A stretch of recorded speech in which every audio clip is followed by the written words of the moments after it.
Hello, and welcome to Free Your Mind with Dr. Sheena Mason. I had the distinct pleasure of talking with Coleman Hughes, whose work I am a huge, long-time fan of, about his song Blasphemy and also Theory of Racelessness. This is just one of many conversations to come, I hope. Enjoy the conversation. Let me know in the comments what you think.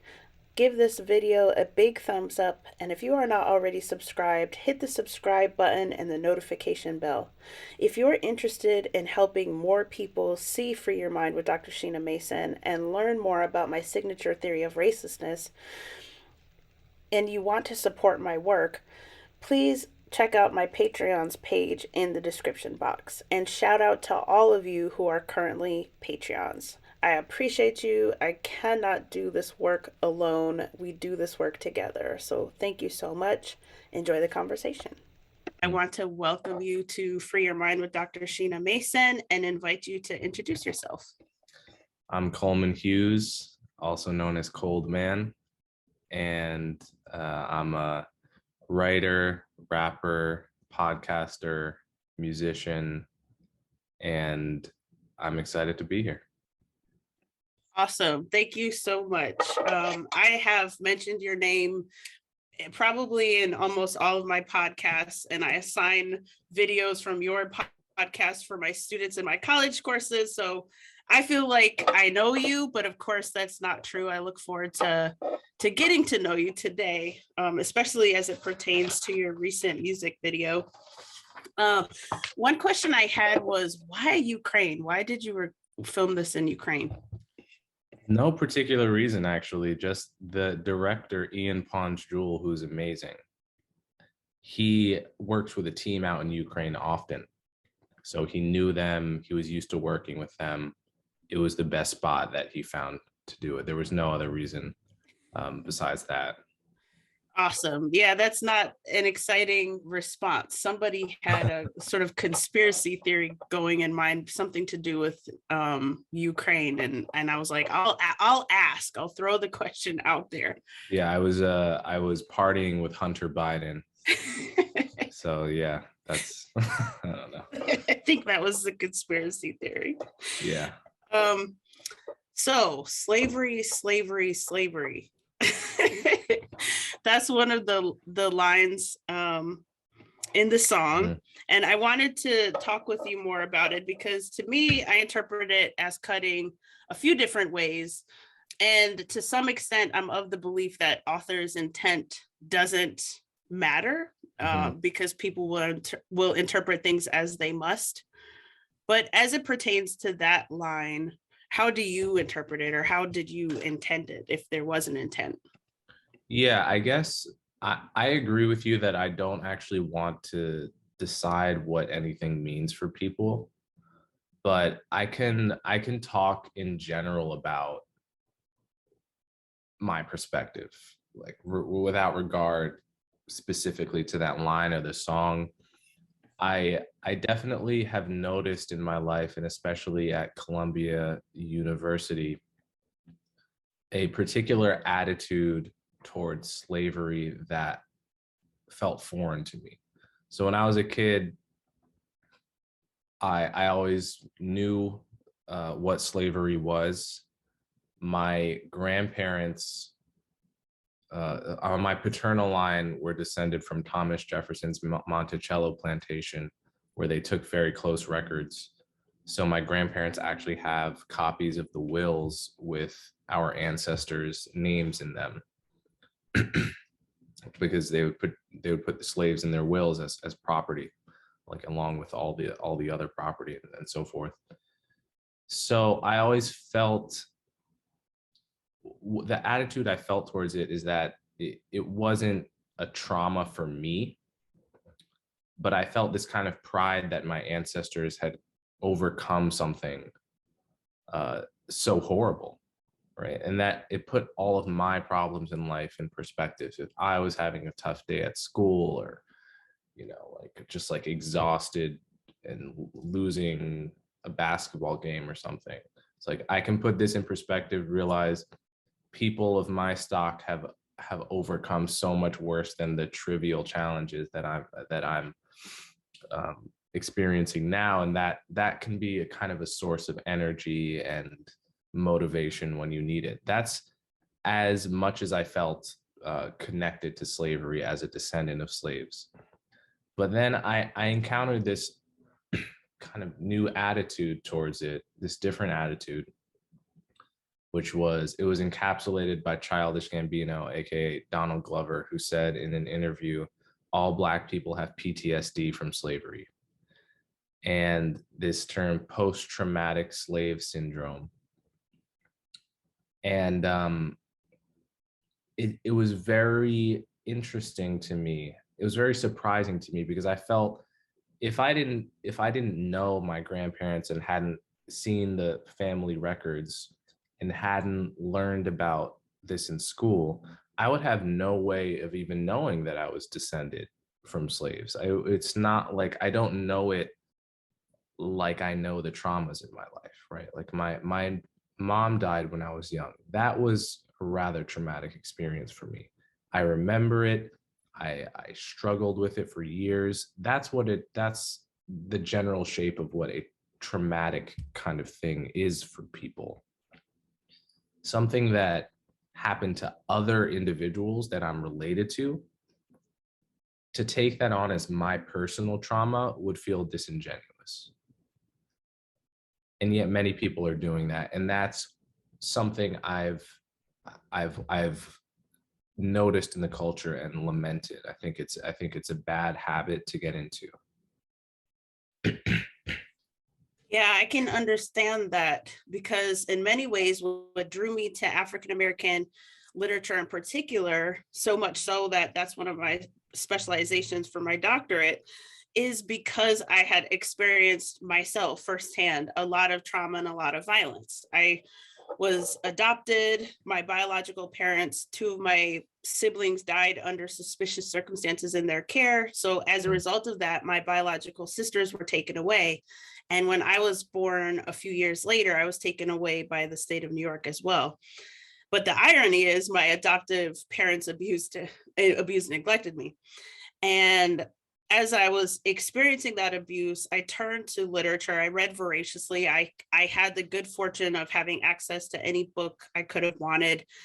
And I felt like the literature always showed me that there was more to the world than what I was experiencing. It gave me this deep sense of hope and resiliency and tenacity that I have always maintained. But when I got to undergraduate, which was a long path because the abuse led to homelessness, led to me dropping out of high school my senior year, all of the things. I make it to undergrad and end up being the student commencement speaker. So my journey has been tenuous, but I've shown in a lot of ways that people didn't anticipate. And I attribute it largely to my having had access to books. And it was also my interest in books and my feeling connected with the struggle, right? I'm going to put that in quotation marks. And particularly for whatever reason, it led me to feel connected to the struggle against racism. And but part of my interest too, in terms of feeling like those struggles were something I resonated with because of my childhood experiences, also the experience of being racialized in various ways, usually as in an instance of racism, from being assaulted and called pubic hair when I was 13 to being called the N-word, all the things, or people deciding who I was supposed to be culturally because of how they perceived me, which didn't often match up to how I actually inhabit cultural spaces. That led me to at once feel connected to the struggle against racism and I guess the struggle against injustice, but then also want to understand, what is this thing called race? Like what causes race to become essentialized in the ways that it does? And I think that's why your podcast and this song also really resonate with me, not just because I happen to love hip hop and this song is dope and all the things. I was like, I didn't know that side of you. I hate to say side, but I didn't know that you did music. And you do music. Like, I love the song. I've of the 100,000 views the video has, I probably did 50,000 of the views. But part of what you're saying here in terms of your articulation of this embracement of the trauma of former generations resonates with me, because I've done that myself.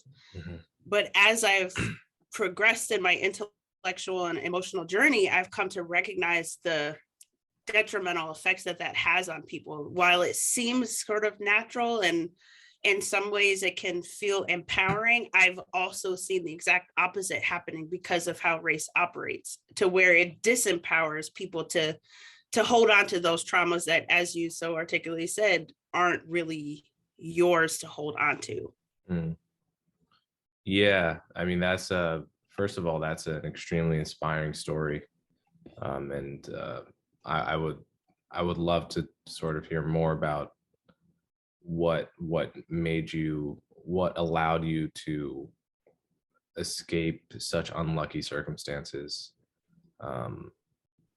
But yeah, I mean, I think there's a big difference between drawing strength and independence and a lesson that you're in control of your life from your ancestors, and drawing the lesson that you're damaged, you're traumatized, you're weaker as a result of adverse experiences.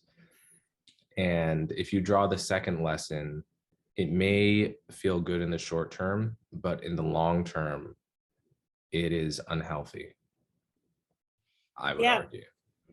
Yeah, and to a large extent, I don't think it necessarily matches the reality in terms of how racism operates and works itself out today, which isn't to diminish or devalue the fact that racism still exists, people still experience racism, all the things, but carrying the baggage, if you will, of every racialized Black person, on the one hand, it can be a source of empowerment, and people have used it as a sort of practical utility aspect of overcoming, if you will, and thriving. But my mentor at Howard University, the chair of the philosophy department, says that there's nothing positive about being racialized as Black.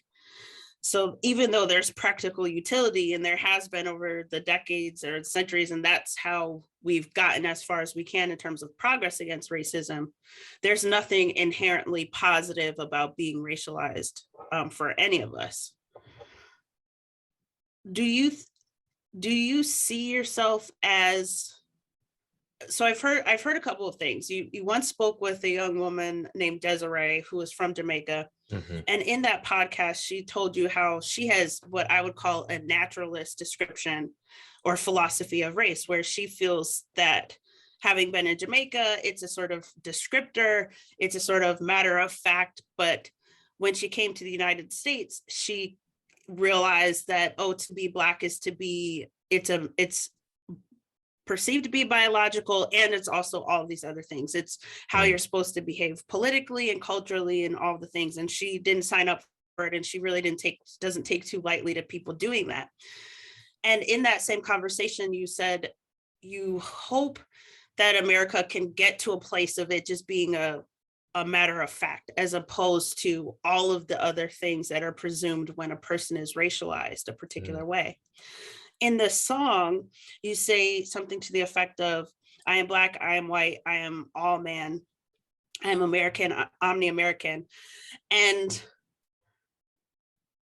I would love to hear more about your philosophy of race now, as you sit here with me today, and if it has shifted at all. And also, if you're aware of philosophies of race, because I know you study philosophy officially, right? Like I did, yeah. I graduated 2 years ago, but that was my undergrad major. Yeah. So if you're aware of philosophies of race, and maybe we could, and if not, then I'm happy to fill in some blanks. But I'd love to hear from you now. Like, where do you see yourself? Yeah. Why don't you fill in some blanks first? Sure. So there's a discipline of philosophy called philosophy of race, and philosophers say that there are 6 philosophies of race, 3 that speak to what a person thinks race is, and 3 that speak to what a person thinks should be done with race. And each of us holds 2 philosophies, even without having the proper philosophical language to say, this is my philosophy. Mm-hmm. Of the first 3 categories, there's something called naturalism, which means that you think race is biological, it's in nature.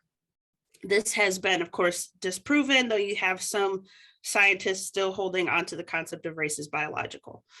Then you have something called constructionism, which is the default position in our society, where, like gender, people will say race is a social construction. They might concede the point that race is not in nature, but they still say that because of how racism operates itself, race is rendered real in a socially constructed way. And then the third category that speaks to what a person thinks race is something called skepticism. Skeptics argue that race is not, because race is not in nature, it's not real. I'm a skeptic. My skepticism takes me further than that. So that 2 of my core tenets for my theory of racelessness include race is not biological and race is not a construction. I see all of us as ultimately being raceless because race is not biological. Okay, check. I believe the science. I believe modern scientists when they say it's not biological. Race as a social construction, I argue that what people perceive as race or racial, they're misnaming other things. They're misnaming ethnicity, which of course includes ancestry, it includes DNA, it includes culture. They're misnaming class. So Blackness gets conflated with poverty almost incessantly, nonstop. That's a conceptual error to my mind. Or they're misnaming racism itself, which often camouflages itself as race and gets interpreted as race. But really, when you think about stereotypes and essentialization, that's code for racism. It's racism having its way with us. And so as a skeptic myself, I say that race is not real in any way. Racism is real. Regarding the philosophies that speak to what a person thinks should be done with race, you have conservationism, which is, as it sounds, conservationists want to keep the concept of race. Probably they're naturalists because you can't do anything else with nature after all.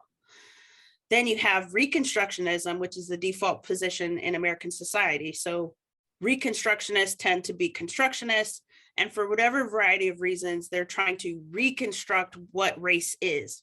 Mm-hmm. So when I think about you talking with Desiree about hoping for race to be reconstructed to work similarly to how she describes it or experienced it in Jamaica, that's an example of Reconstruction. Or when I think of Frederick Douglass with abolitionism, trying to write humanity into the category of Blackness, that's Reconstructionism. Jim Crow, civil rights, Black Lives Matter, those are all Reconstructionist efforts, which is part of my evidence that Reconstruction has taken us as far as it can. And then the last category, which is where I sit, is something called eliminativism. Eliminativists argue that the concept of race should be eliminated. I don't want to misspeak and say all skeptics are eliminativists, though they tend to be eliminativists. Constructionists can also be eliminativists. My mentor is a constructionist eliminativist. I do think that skepticism and teaching people about skepticism, though, gets people to eliminativism more quickly. But as an eliminativist, I recognize that most people believe in the fiction of race. Like in your lyrics, you say race is not real. Mm-hmm. I think most people believe in the fiction of race, even when they say race isn't real, because constructionists will say race isn't real, but then in the same breath they'll say, but it's real and it matters, and I want you to notice it about me, right? Mm-hmm. So there's, to my mind, there's something to eliminate, and my purpose for eliminating is the literature and the history has shown me that to undo racism, we have to undo race. So that's how, and to my mind, that means we have to undo the belief in race, since I say that race doesn't exist in the first place. So theory of racelessness speaks to the skepticism in that we're already raceless. It's a radical act of recognizing our racelessness and stop conflating racelessness with whiteness, because that's how so-called white people continue to be perceived to be free from racism, from the negative effects of racism. And that's part of the machinery that keeps racism upheld. And also racelessness is an aspirational, you know, it's an aspiration because I recognize that most of our society believes in the fiction and treats it like it's real and doesn't see that there is an alternative way. Mm. Yeah, that was an excellent explanation. So I think I believe in a certain flavor of skepticism that might be slightly different than yours. So if I sort of forget I ever heard the word race or ethnicity or anything like that, and I just asked a population geneticist, is there a logical way of dividing up the human species with an eye towards understanding how when Homo sapiens moved out of Africa and some went this way and some went that way and developed different skin colors. So is there, if I just ask, is there a way to understand the history of human migration and geographic isolation and the consequent genetic changes that resulted from that evolution? Is there a way to divvy up the human race that is logical and makes sense and makes more sense than any other way of dividing? Truth is, I don't know the answer to that question. That's a question for population geneticists, and they usually speak in terms of quote unquote populations. But let's, as a thought experiment, assume the answer to that question is yes. There's a way of dividing it up that makes sense. And you can, if you could sequence everyone's genomes, I could tell that your ancestor, 90% of your ancestors lived in this area during this time. And the differences were, you know, clean, maybe not perfectly clean. There's maybe not a perfectly clear line between any two categories, but there were really logical clumps of people. Let's just say that that's true. Does that imply that those dividing groups have a place in our social or political or cultural lives? I would say that the answer to that would be no. Right? So like, I think of the analogy of blood type. Blood type is perfectly real. No one denies its existence. It's biological. It's the opposite of a social construct. It is really an important natural category and a plausible way of dividing people up. But it has no place in our social lives. I mean, I know in Korea, they're sort of into a sort of astrology based on blood type, but most places in the world, it's completely irrelevant to our social and cultural lives. It's complete. You would never think of basing a policy, a major policy on blood type. It would be a pointless category to import into other areas of society, even though it's not, strictly speaking, a social construct. So what do I think about race?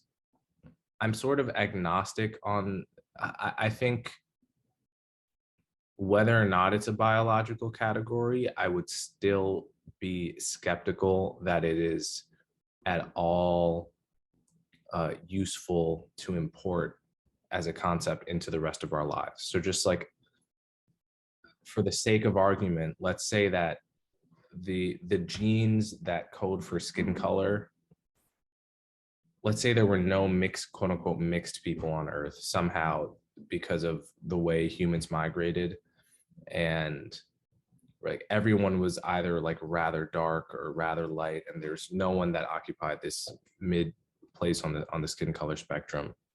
In such a world, would race no longer be a social construct because you could see those skin color differences in genetics, and they were really cleanly separated groups. I guess you could argue that, but that still wouldn't mean that that race is an idea we should be living by, that we should have inscribed in our laws, that we should encourage people to identify with.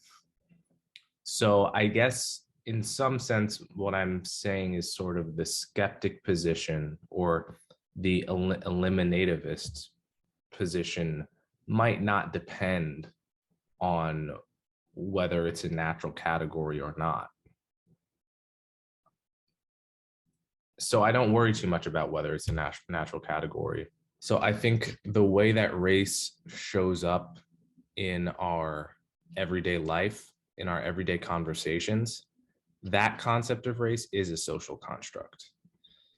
It's not real, right? Like the idea that Barack Obama is quote unquote Black, despite having a quote white mother and a quote Black father, that's just an arbitrary choice that he and our culture are making. That has nothing to do with anything that could be tracking a natural fact about the world, right? And that's the concept of race that we're usually operating with. So my attitude is, let the population geneticists argue about how it makes sense to divide people into populations. They can do their research, and occasionally they'll come up with like a cool fact about like who has the genes for lactose intolerance or something, and let them do that. And it doesn't really depend on what they find out. The public conversation about race, for all practical purposes, it is a social construct. We're making it up as we go. We're inventing new categories every day. You know, we're inventing like Asian and Hispanic, are crazy new categories that are now received wisdom. And we look back 200 years ago at the use of the term mulatto, and we're like, wow, what a weird fake concept they used to use, unaware that all of our concepts are equally constructed. So I'm not sure exactly where that puts me in your 6 categories, but that's how I tend to think of it. Yeah, it's important to note that most constructionists have a healthy amount of skepticism toward the idea of race.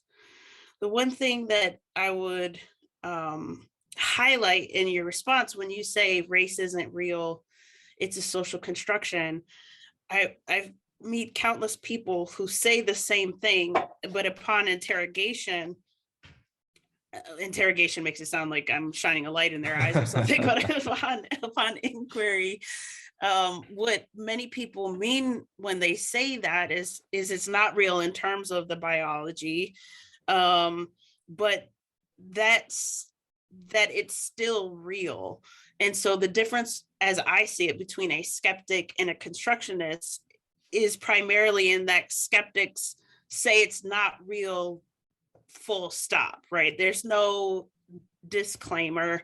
It's not real, but it's real, because that's what constructionists believe. It's not real in nature, but it's still real. And right.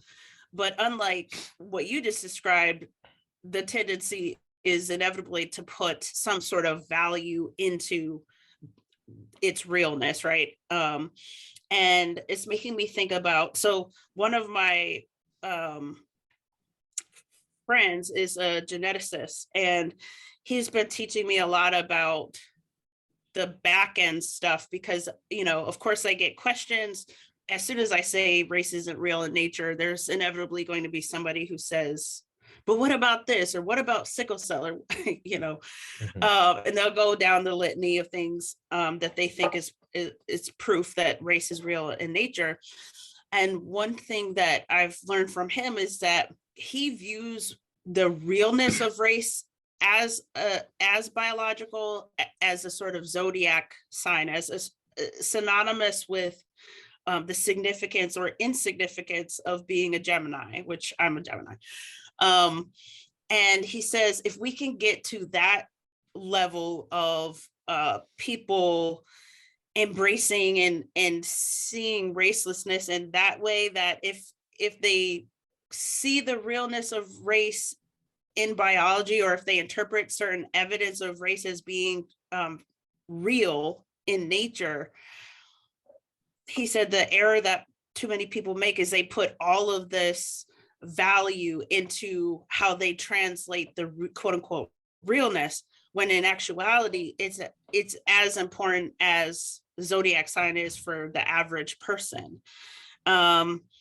And I think that there's something to that, because something he and I have discussed is he talks about the migration patterns of humans, and he talks about the genetic connections between racialized Asian folks and indigenous folks, for example. He talks about the diversity on the continent of Africa, right? People on the continent, because people have been there the longest, are more genetically diverse compared to each other than when compared to anyone outside the continent. And he talks about how, because of the migration patterns, he said contemporary society tends to do this thing where we just want to go back 100 years or 200 years or something and say, those are my people, right? Like, and then they want to impose the concept of race onto that. But he's like, if they just went back 400 years or 500 years or 1,000 years, if they chose any other time point in history, they would find that their so-called people were actually in a completely different place than they were just 100 years ago, because that, in the span of human history, that's just a very short time. And so why, he's like, to him, it seems impractical and illogical for people to point back to a definitive time and place and say, this is where I originate, when going back even 50 years before that, the place might be different. And I think that's definitely complicated my notions of viewing race as biological, as well as you spoke with Charles Murray about IQ, which is Murray's talking point. And I've spoken about this with my friend, and he was talking about how there are some genetic, factors that go into different outcomes or different populations, as you were saying. But he said that the DNA is not the determinant. What's the determinant is the environment. It's essentially nature versus nurture, that question. And he says that what you spend the most time doing is what you're inevitably going to be the best at. So, we have a lot of people from Africa who are really super fast runners, right? And have like crazy endurance, extreme athletic abilities. Like, they are raised in cultures where that's the priority. And so they just do it constantly. And while there might be some aspect of biology there, it's such a small thing, because if you don't activate that aspect of yourself, then it's not going to manifest itself in winning races and all of these things. So yeah, I think your point about the realness of it in nature is one well taken, that I hope people really hear, because the mistake that people make in what they interpret as evidence that it is real biologically is in placing all of this inordinate amount of value on it that doesn't bear out in science, if we're looking at it with through a clear lens. Right. This also makes me think about the quote from Hurston that you read from her autobiography, I want to say, where she talks about the fallacy of race pride. Have you always thought along these lines as it pertains to race and the sort of fallacy of it all, or has this been a journey for you?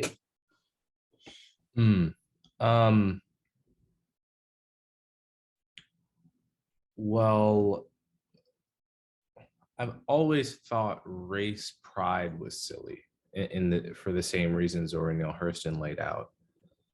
she said, like, if I don't, she said,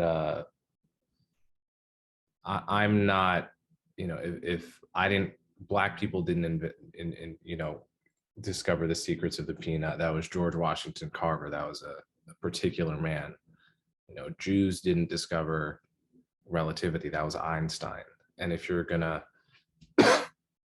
own the accomplishments of every other member of your race, then logically you'd have to own the failures of every other member of your race. And that's just like really, that's a really strange worldview if you actually live that way. And then it justifies collective punishment, and it's almost nobody actually lives that way. People just make gestures to believing that selectively, I think.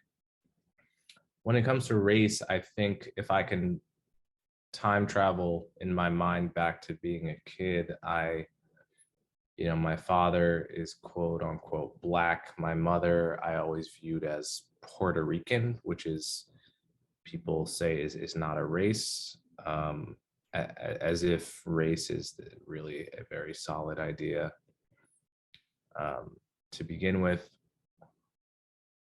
And that's actually to digress for a minute. I think, people will be quick to say, oh, well, Hispanic's not a race. Hispanic is, what do people say in ethnicity, right? Because you can be a Black Hispanic or a white Hispanic. Right. How exactly do we locate the difference there between the kind of category that Hispanic is and the kind of category that Black and white fall into? That's a very strange kind of thing, because you're saying Black, so I'm Black, a person from East Africa is Black, a person from Jamaica is Black, despite us having probably wildly different patterns of genetics. And Barack Obama is Black. All of us are the same quote unquote race, but that's saying a different thing than saying that a guy from Honduras, a guy from Argentina, and a guy from Spain are all Hispanic. Like, those two claims are seen to be different kinds of claims. One is about race and one is about ethnicity. And I'm not sure I can see why people put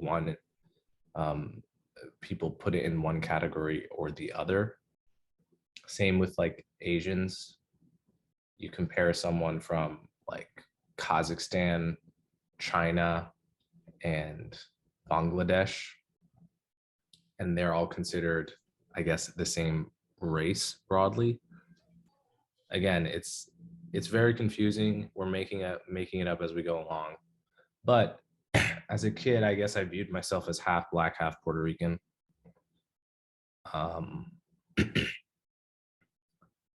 So I don't think, and I was always a very individualist kind of kid. So I don't, it hasn't necessarily been a journey for me to come to my current view of race, but I definitely had to weather a strong tide in the culture, pulling me towards the view that race is a real social construct that matters, and that we should continue to organize around and identify with until the end of time.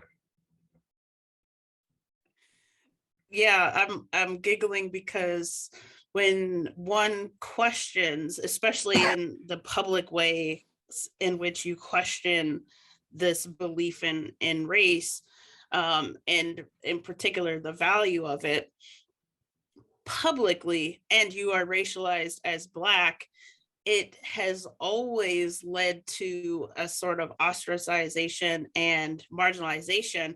And people tend to talk about it now as if it's a new thing, probably because they're unaware of the history. But since the beginning of time, to be hyperbolic, since the beginning of time of racism, let's just say that, on what would become American soil, it was the case that people racialized in the same group, whether it be white or black at that time, had differing views and differing ways of seeing themselves, and how blackness comes to be produced across time, especially during the Harlem Renaissance, where a lot of the production and defining of blackness really like exploded and proliferated and then stuck all the way until this point. There was this effort to define blackness in very narrow and stringent ways, largely because people were getting lynched. There were real material consequences to racism and racist ideas continuing to permeate American society through minstrelsy and things like that. And so people racialized as black who were also happened to be artists, they saw their responsibility to the masses of Americans as we have to show the complexity of what it is to be black, right? We have to write humanity into blackness, and we have to show complexity. But in that effort, they ironically pigeonholed what blackness is, so that people who were outside of those parameters, like Jessie Fawcett or Elaine Locke or Jean Toomer, they get canonized in really weird ways if they get canonized at all, or their texts go completely out of print. Some of them have been recovered, fortunately, but are still largely unknown because, again, of the unpopularity of looking at race in a different way. And by looking at race, I mean specifically through the framework of looking at blackness. And after the Harlem Renaissance, so after 1940, we get into the civil rights movement, and we start to get into the Black arts movement. And once again, this question of race in defining blackness comes or even more to the forefront of American imaginations. And whereas they tended to see people from the Harlem Renaissance as being ineffective in crafting blackness and in the ways that they saw blackness needing to be created, they went really hard in the direction of essentializing what is blackness. And we see this playing out in the political, social, and cultural spheres. And it's, the art doesn't just come out of nowhere. These beliefs don't come out of nowhere. It's all, multi-directional, such that in 2022, if you are a racialized Black person and you contend with the categorization of being Black or any race, you are lambasted as being anti-Black usually. Sometimes you're accused of being a white supremacist or trying to coddle or speak for white people, as you articulate in your song. And I think that people just don't recognize the history of how race has continued to be constructed, reconstructed across time, ironically, to inflict racism on people racialized as Black. Because to me, there's no other way to describe confining one's thoughts, beliefs, politics, social movement in the world, and all of that to a box that almost none of us actually fits in. Not 100%. There might be the most stereotypical person that fits into the box of Blackness, but very few people actually fit. Yeah, I do think this, Obama had a quote at some point in his presidency where he said, "There are as many ways to be Black as there are Black people," which I thought was it's a very nice sentiment. It was a very open-minded sentiment. What he's saying is there's no one way to be Black. There's no wrong way to be Black. Everyone who's being Black is being Black equally authentically, simply by being themselves. It was a very sweet, kind of kindergarten teacher-esque thing to say. The problem is that, and it's only a problem for some people, but the problem is that if every way of being Black is equally valid, then Blackness has no meaning. That's what it is for a word not to have a meaning.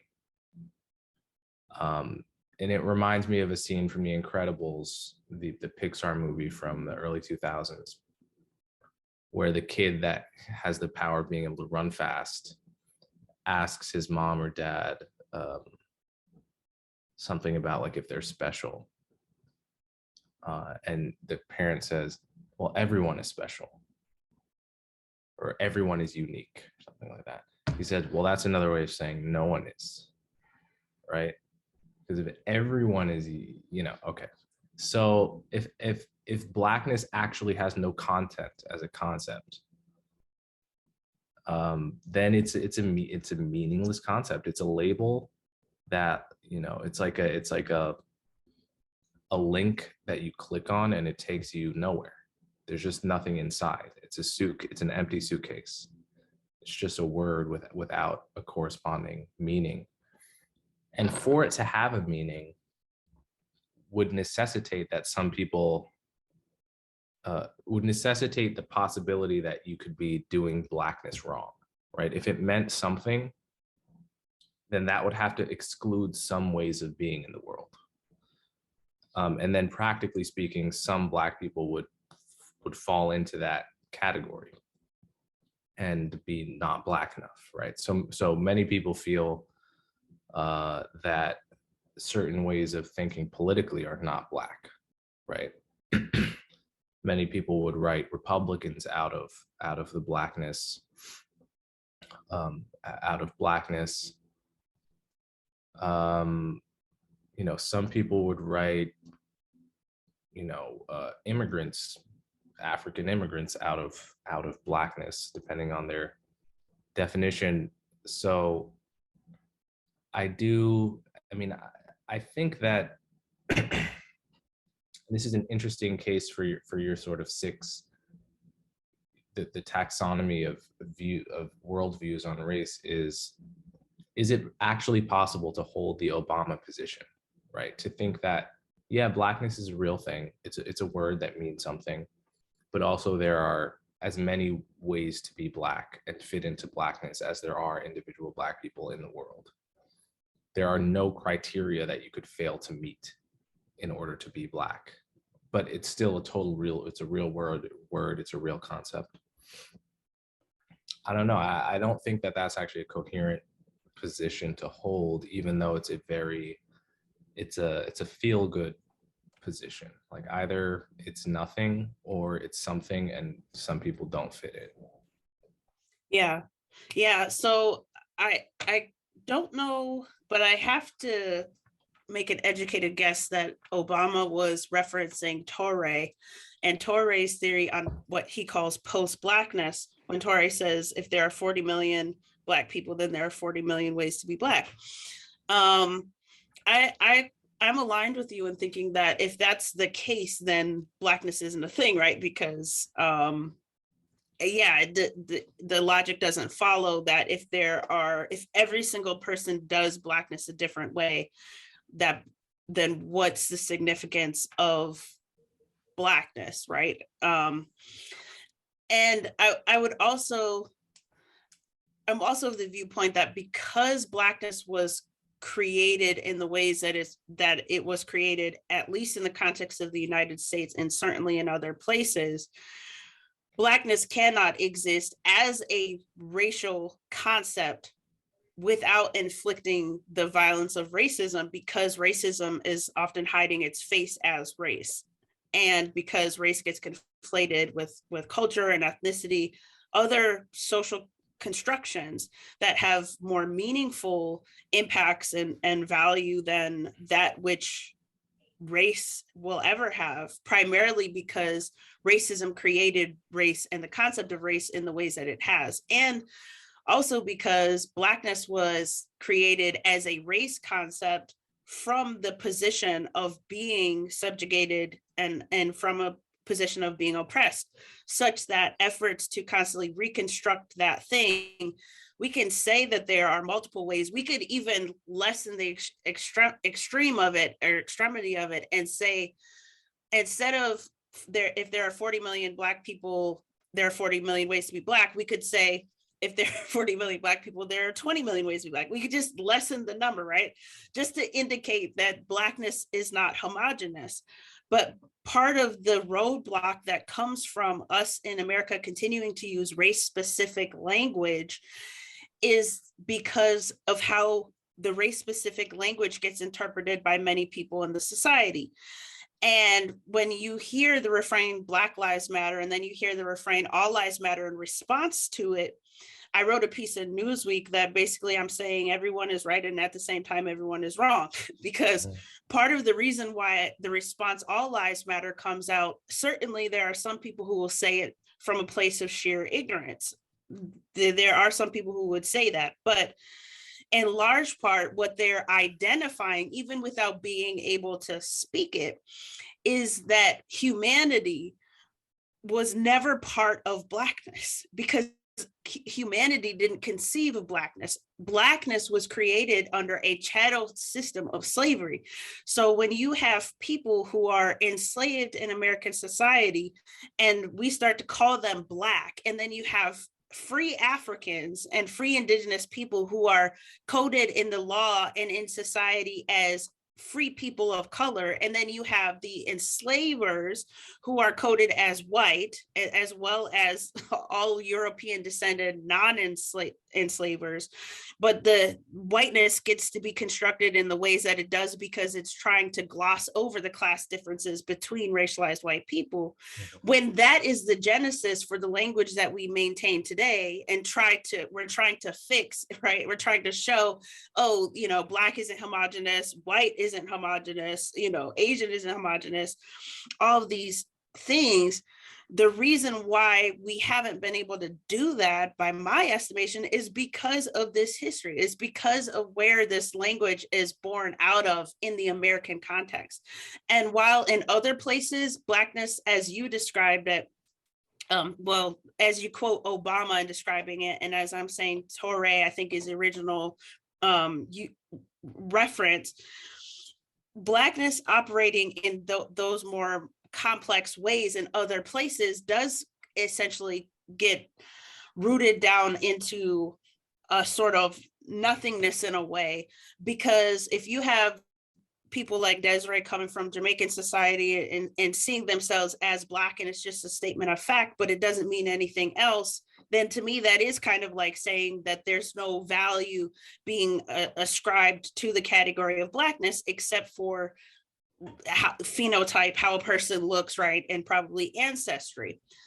And it's a reasonable aspiration to have in the American context, except for the reason we haven't been able to get there, the reason why, Martin Luther King Jr.'s mantras and the quotes that he's most often cited as having said, the reason why we continue to fall short is because we continue to operate under the belief that there's something that can be translated into race.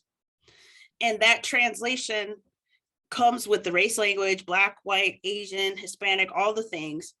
And it's because of this history of racism having necessitated the use of that language, the adoption of that language, and the bastardization of that language, and writing everyone outside of humanity except racialized white people.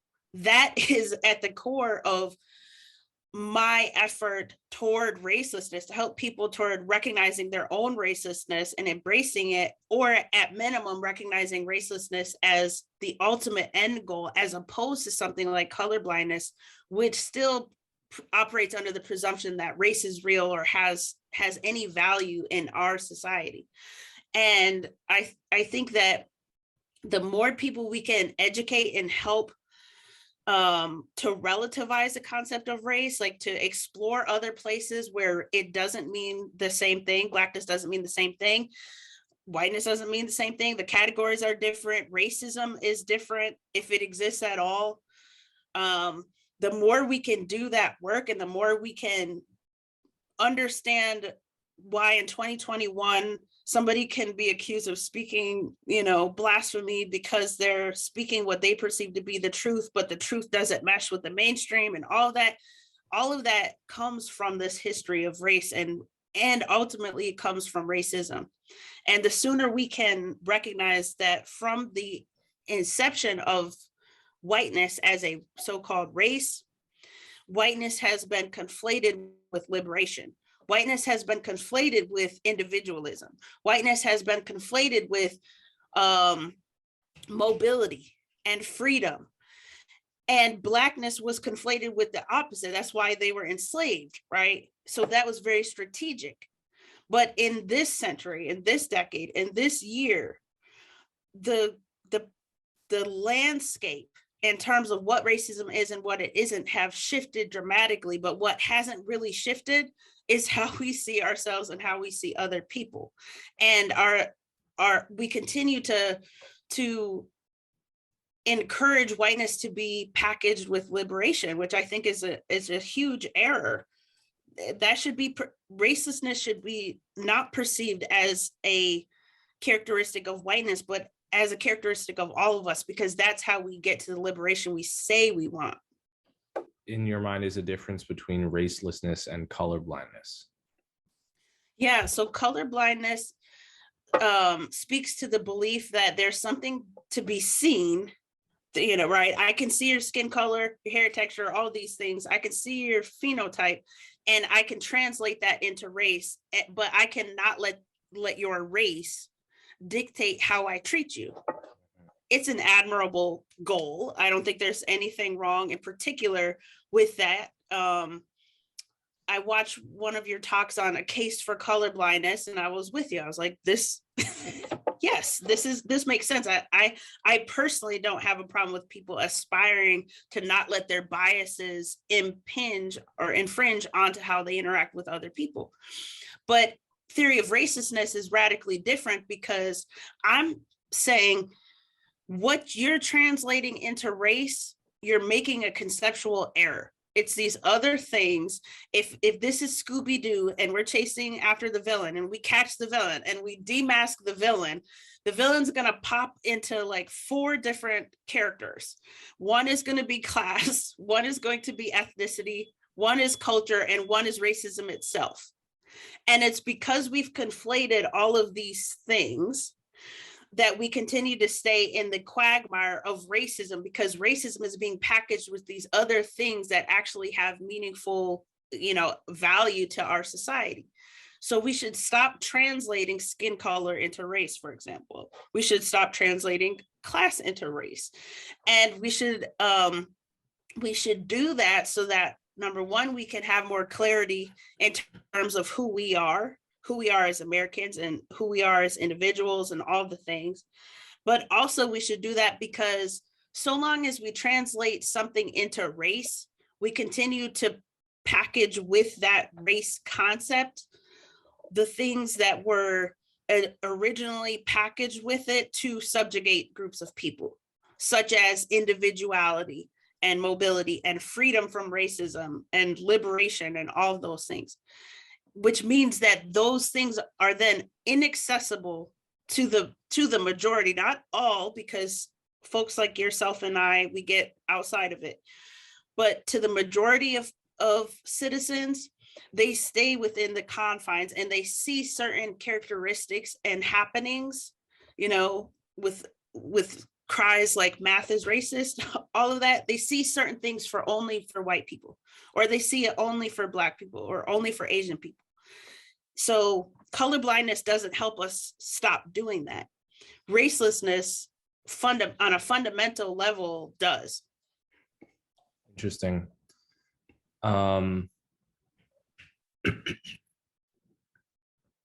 Yeah, so if I understand it, it's the idea that colorblindness actually doesn't get rid of the idea of race. It just says that you should not use race as a reason to treat people differently.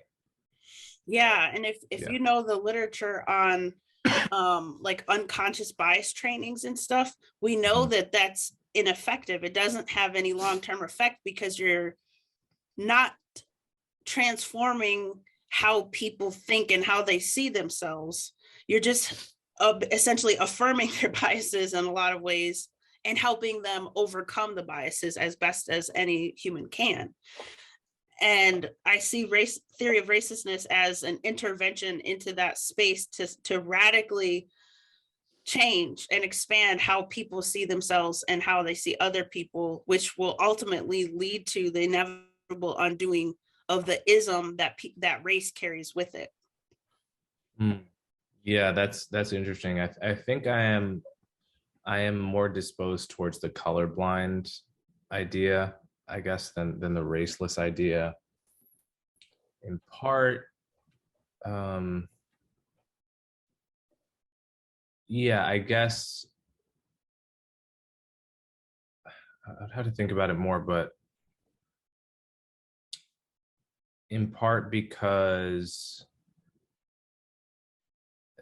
maybe you meet people a little bit where they are to some degree.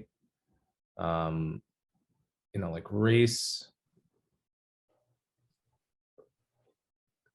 is I do think race is a social construct. Like most people have these ideas of blackness and whiteness, and they change over the centuries. We reinvent them. They're morphing because of the culture. We invent them into the laws. We come up with these new words, and people do have these concepts in their head. So they are they do matter to that extent, even if they're not catching on to any natural categories in the world. So I guess the question is, does it make more sense to persuade people that there's nothing that, so does it make more sense to persuade people that race is sort of clouding out what we're really talking about, which is skin color, class, I don't know what the other things you were saying, Culture, ethnicity. Culture, which are presumably more real than race, on this view? Or do we argue that, okay, race is an idea out there, but it shouldn't be enshrined into any of our laws, into sort of our interpersonal life in a way? This is a very interesting question. I'm not really sure that I've settled what I think about it. But the way I see it, even in a world where there were really strict genetic and even like cultural differences between people, like as I said, if some like alien overlord made it so that there was 50,000 years or 10,000 years of no procreation between geographically isolated people, they were just like somehow 5 tribes in the world, and they like intermarried perfectly randomly so that their genes were all like randomly distributed and completely separate from the other tribes. Still, a norm of equal treatment would make sense, and it would still matter that the most important categorization was human first. Yet in that world, it might make some concept of race might actually be a natural category in that hypothetical world. So I guess my point is, I wouldn't want to hinge all of our ethics and politics on what is true of natural categories. Yeah, and just to expound, the entirety of theory of racistness is not hinging on just that. It's something I enjoy talking about. It's something I enjoy sharing information with people about, but that's not the entirety of it, because ultimately, as a liberatory tool toward racism, to help people transcend racism, because each of us is we place ourselves in particular boxes because of how racism operates, and we also recognize that society in some ways puts us in boxes as well. The transcending of racism is so much more than just helping people recognize the unrealness of it, because really, while the skepticism and the skeptical aspect of it does get people to eliminativism faster, it's not a necessary part of the equation to get people to eliminativism, because constructionists can be eliminativist too, as I was saying. And ultimately, if this results in a recognition that the category of race itself, as it currently operates in this particular context in this country, should be dispelled and done away with, then that work will then result in recognizing that racism includes the belief in race as a biological or construction, and the act of racialization, that racism is not everywhere and is not the cause for every perceived racial disparity or negative interaction. And importantly, that racism can be overcome, because we live in a society that keeps reifying the concept and the belief in race.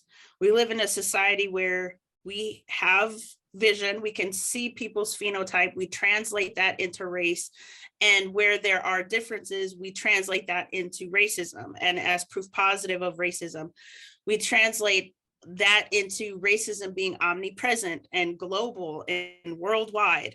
And when how you see a problem is going to ultimately impact how you solve or treat or don't solve the problem. And in some ways, critical race theory proper, when you have Derek Bell saying that racism is inescapable and inevitable, in some ways, I'm like, yes, bias is inevitable. Probably because every society has some amount of biases, and we teach it to our children, and we just pass it on, and we stay in the cycle. But it's my sincere belief that racism needn't be one of the things that's inescapable or inevitable. And this requires, instead of continuing to teach race in the ways that we do, and by extension teaching racism, this requires us adults, enough adults getting it together enough, seeing the light, to teach young people a different way. And the different way, as part of our strategy, is encouraging and inviting people to view themselves as deracialized, as raceless, so that we can do the analytical work to see how race operates, what's happening with race, how does it really function, and become more clear-eyed about what racism is and what it isn't. And if we're more clear-eyed about what it is, because we're not seeing ourselves from within the box or within the fishbowl, we're outside of the fishbowl, if you will, then we are better able to, number one, stop unintentionally upholding the problem of racism, which comes through the upholding of the belief in race. But number two, because race is often talked about in white and black terms, we are better able to stop seeing the world in such black and white ways, which leads to a certain amount of global citizenship or cosmopolitanism. But in addition to that, it can lead to recognizing our shared Americanness in ways that, when we stop racializing Americanness and hyphenating everyone else who's not racialized as white, for example, then we can embrace truly the complexity of ourselves, the fact that we are all individuals and we're part of a collective. We all have mobility, we all have personal agency. We needn't do a thing or continue a thing and uphold a problem because we perceive society as doing it to us. We can recognize the progress that's made against racism and recognize where opportunities still exist. We can, but it's like, as long as we stay in the black and white mindset, we really are precluded, more people than not are precluded from seeing themselves in these far more fruitful and interconnected ways. Even to the point of, because culture gets conflated with race, people participating in culture in the ways that human beings participate in culture gets diminished and obscured. And some people are, shamed for liking particular genres of music or not liking particular genres of music just because of how they're racialized. But Mhm. American culture is all the things, like Omni-American, Albert Murray, it's all the things. That's American culture, and each of us participates in that broader culture in different ways. Um, and my ancestors, I don't have the specificity that you're fortunate enough to have, but I know that my father's side, my biological father's side, were enslaved peoples, and I I believe sincerely that my ancestors, your ancestors, wanted to be seen as full-fledged American citizens and human beings first and foremost. And that's just my sincere belief. And the history records show that. And how we get there best, as I see it, and as I'm fortunate enough to experience with my students and my clients, and the liberatory effect that this has on them, theory of racistness, it can be part of that process, and we can not pass this the traumas, if you will, of racism onto our children, which, I mean, to me that matters. And it matters because I agree with your point about like affirmative action or race specific policies, to the extent of believing the literature that says that race specific policies don't have the impact that people think it's going to have in terms of inequities. And I see a move toward more universal policies, especially as it pertains to our education system and especially as it pertains to underserved communities. But so long as we stay distracted by this unicorn of race, we're really precluded from doing more good work in those spheres because we're conflating class with race. Whereas 19.5% of racialized Black people live below the poverty line in this country, which has to matter. Like the numbers at some point, the reality has to matter at some point. So if we're sincere about helping poor people, it strikes me that we shouldn't be including, millions of people who don't even fit that mold in policy. It doesn't make sense to me. It should be off the census, like all the things. And for what it's worth, eliminativism is sort of a misnomer because it suggests that I think that it can be racism and the belief in race can be 100% eradicated. But part of the misstep that I see people falling into often is this sort of all or nothing approach as it pertains to any social problems, including racism. I see it as a numbers game. I see it as the statistical majority of people have to be educated and unlearn some things in a particular way to get the larger society and the policies to reflect the new majority, if you will. And that over time, the majority will grow and grow and grow inevitably. And I think we're closer. I think we're closer than not. And I have the privilege of thinking that because I work with people every day. And so I see it. But like people who are colorblind or who aspire to be colorblind find a place with theory of racistness. People who would never admit racism was real because they were racialized as white and from their perspectives pigeonholed, find a place with theory of racistness because they can do it and not be burdened with the shame and the guilt that's expected of them and the self-flagellation and all the things. So I think we're closer than not. And I'm hopeful that it's also inevitable in some ways because our reconstructionary efforts, our attempts to be colorblind, all of those things I think have taken us as far as they can. Yeah, I mean, I think I see a lot to agree with and want to amplify in theory of racelessness. And I'm struck by your point of race being conflated with class, I think, or with privilege or with disadvantage in a subtle and sometimes subconscious way. So I don't know if this is true, and I should check that this is true, but I know a good friend of mine, Jesse Single, who's usually very careful with this kind of stuff, tweeted some data indicating that the percentage of poor students in the Ivy Leagues hasn't changed in 50 or 60 years, which is an interesting fact, right? Because, and you wouldn't necessarily predict it because the percentage of kids of color has gone up so drastically in the Ivy Leagues by design, justified by policies that are supposed to be correcting for disadvantage, helping the disadvantaged, and so forth. So you might guess, well, I'm assuming the past 60 years of affirmative action, okay, let's say 50 years of affirmative action, have had some effect on the percentage of poor kids that go to our best colleges. And the fact that it hasn't, and that I think most people would assume that it has, sort of by proxy. You would think if you're getting a lot more Black and Hispanic kids, that should be somehow, if by accident, picking up more poor kids. If true, that's a very interesting fact, and it's a fact that lends a lot of credence to the idea that people are lazily conflating, oh well, we're getting more Black kids here, we're getting more Hispanic kids, well, we must be doing good in the world by picking up kids that come from more disadvantage. And so we don't even need to pay attention to something like class, because we're basically doing that anyway by paying attention to race.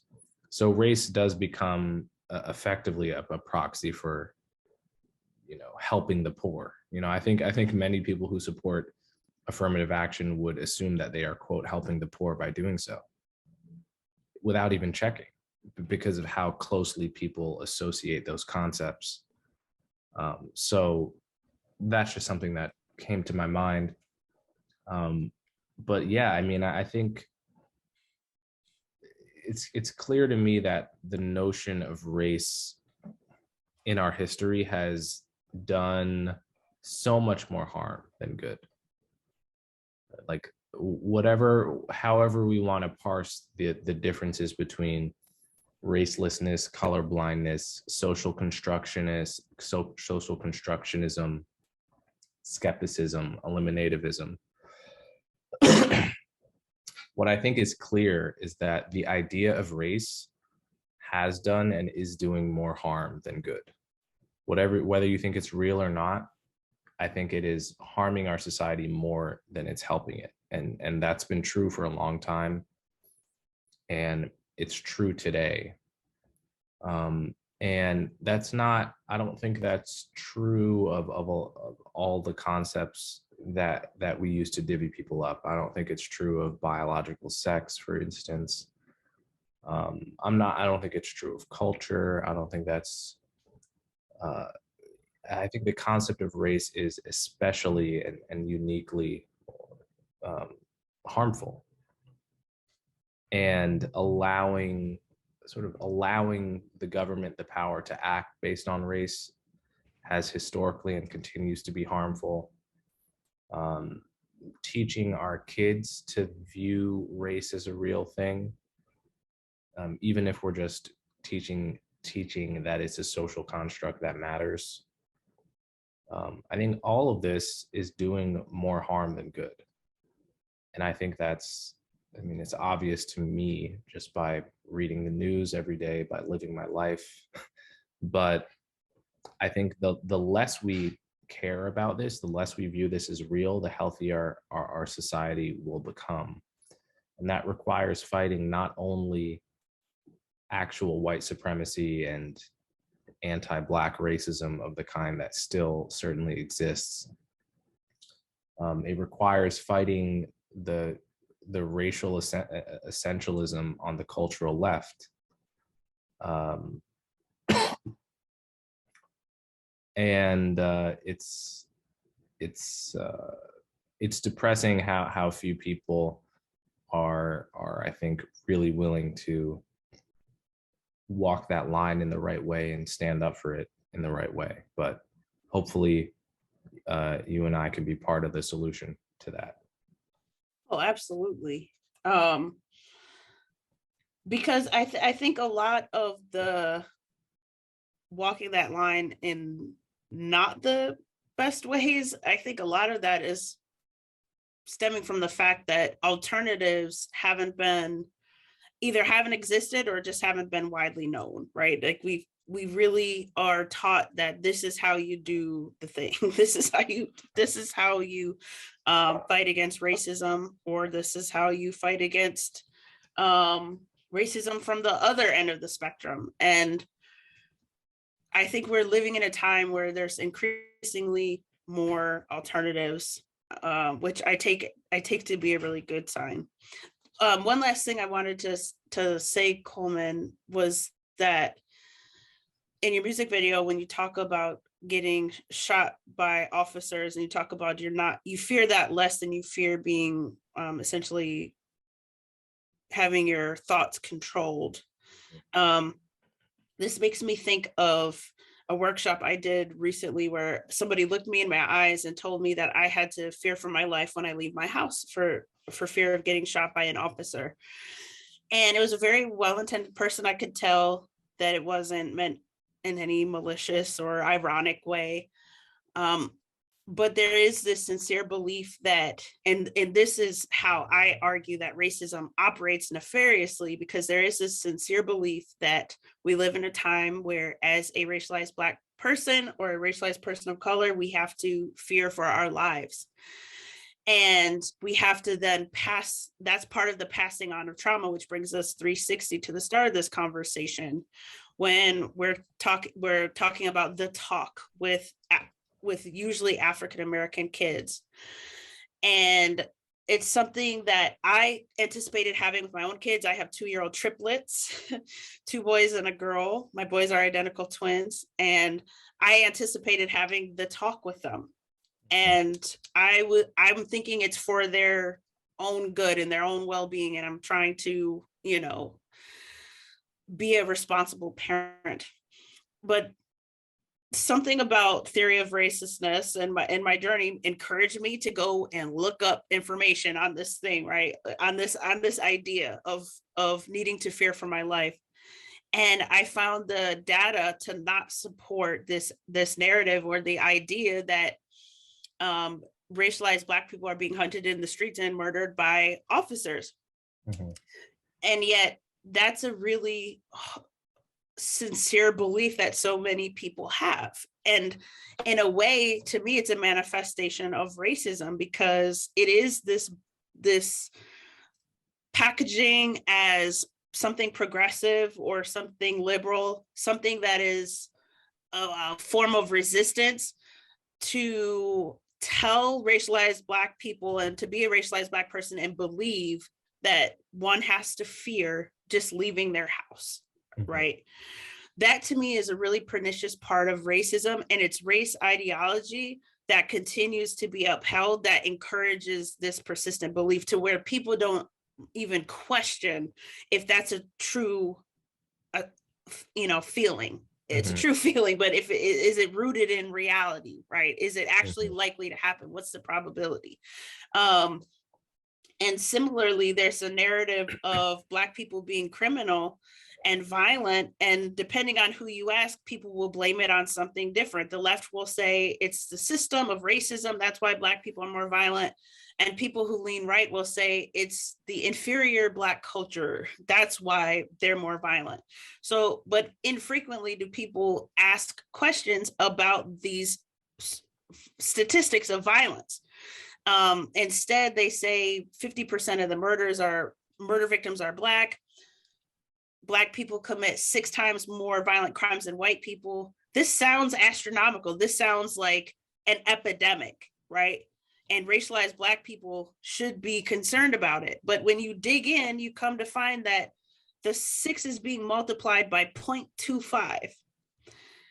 0.25% of racialized white people commit violent crimes times 6, that's 2.5% of racialized Black people commit violent crimes in American society. That is not the epidemic, or, I obviously not advocating murder of any sort. It would be great to blot that out of human existence, right? The happenings of murders, but recognizing that that's not how things work. Inevitably, that's not how things work. 2.5% of racialized Black people committing violent crimes is not the majority, not even close. But because we think in in the language of race, and because we think of ourselves in black and white ways, that's part of my argument for how racism hides itself as race, such that even the statistics, because we collect data based on racial categories, we are encouraged, it's almost a prerequisite to then interpret that data through a racist way of viewing the populations that it proclaims to be somehow protecting or helping, right? To highlight problems that need solving. I just think that your video has a lot of power because it touches on all of these different aspects, but it's unfortunate also knowing that a lot of people are going to miss either the entire point or a lot of the depth in which what you're showing us through that video and through the lyrics goes so deeper and really is a case for theory of racelessness, if nothing else. And it's my sincere hope that we get, this is just one of many conversations, because I would just love to talk with you more about all things race and racism, and continue to also support and amplify your work as well. Well, thank you so much. This has been a real pleasure for me. I love the work you're doing, and I also hope to amplify your work as well. So really good to meet you. Thank you so much, Coleman. I appreciate you. Be well. Until next time, love and light. All right. Bye. Bye.